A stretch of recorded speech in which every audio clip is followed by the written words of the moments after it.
મારી વાર્તાનું નામ સિંહ અને ઉંદર છે. એક મોટું જંગલ હતું. તેમાં એક સિંહ રહેતો હતો. તે જંગલનો રાજા હતો. એક દિવસે મોટા ઝાડની નીચે સૂતો હતો. તેની જ પાસે એક નાનું એવું ઉંદરનું દર હતું.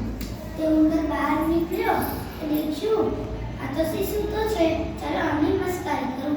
એમ કરીને એની પૂંછડીઓથી ઉપર ચડ્યો, એની પીઠ ઉપર કૂદવા લાગ્યો, આમ તેમ ગલીપચી કરવા લાગ્યો, ગલોટિયા ખાવા લાગ્યો, વગેરે કરવા લાગ્યો. સિંહ ઉઠ્યો, કોણ છે કોણ છે કોણ છે કરીને ઉઠ્યો. પેલો ઉંદર તો ડરી ગયો, હવે શું કરું? એવું કરીને પૂંછડીઓથી પાછું નીચે ઉતરીને એવિયો દરમાં સંતાઈ ગયું. પાછું કે આસપાસ જોયું, સિંહે પણ કોઈ નહીં. પછી પાછો એવિયો ધ્યાન રાખીને સૂઈ ગયો. પણ કોઈને ખબર નથી કે એવિયો જાગે છે. એવું કરીને ઉંદર પાછો જોયું કે તે એવિયો તો પાછો સૂઈ ગયો.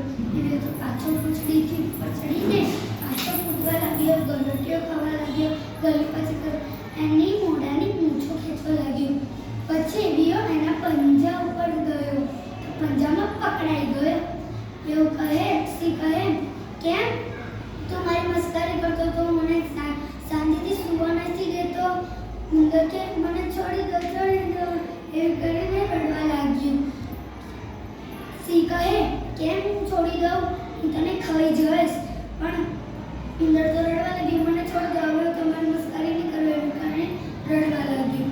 પછી બોલ્યું, એક પહેલી વાર છોડું પણ બીજી વાર નહીં છોડે કરીને છોડી દીધું.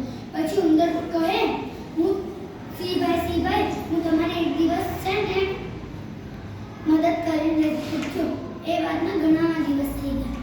એક દિવસ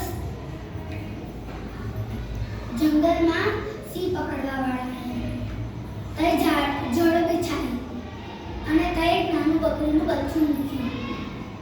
સિંહ તો બકરીના બચ્ચા ખાવામાંથી એ તો લાલચમાં ગયો અને જળમાં ફસાઈ ગયો. બધે રાડ પડે, બચાવો બચાવો બચાવો બચાવો, પણ કોઈ સાંભળે જ નહીં. પછી એક છેલ્લી રાડ પાડવાથી એ જ ઉંદરે સાંભળ્યું, આ તો પેલા સિંહનો અવાજ છે, ચાલો જો. પછી દોડતો થઈ ગયો. સિંહભાઈ પેલો ઉંદર તમે મને છોડી દીધો ને એવું કહીને આવ્યાએ સીટી મારી તો બધા જ એના ભાઈબંધો આવી ગયા. પછી એ જ ઉંદરે કીધું, આ સિંહને આપણે બચાવવાનું છે, તમારા દાંતથી જળને કાપી કાઢવાનું છે. એવું કરીને બધા જ કામે લાગી ગયા, કચર દાંતથી કરવા લાગ્યા. પછી સિંહભાઈને બચાવી લીધો. સિંહભાઈ